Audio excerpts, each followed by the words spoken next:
San फ्रांसिस्क शावेर सगळ्यां परस खालतिकायेचो आसलो. निमाणो जागो सगळे वण शेवटचो आनी वस्ताद पातकी म्हूण तो आपल्याक लेखतालो. तो म्हणटालो की ताच्या पातकांक लागून चिनाचे मिसांव पिड्ड्यार जाले. श्रीमंतांक गेलो जावन तो साद्या मनशांची सांगात दवरतालो आनी दोतोन आनी मागणी भुरग्यांक शिकयतालो.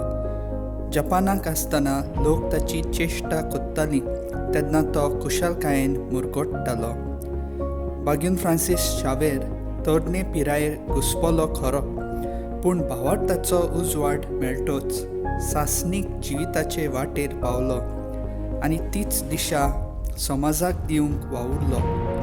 ह्याच भाग्यवंताच्या पावलांनी सगळ्यांनी पावलां मारून दर एकल्यान आपलें जिवीत न्हवसरून एक नवो समाज बांदूंक गरज.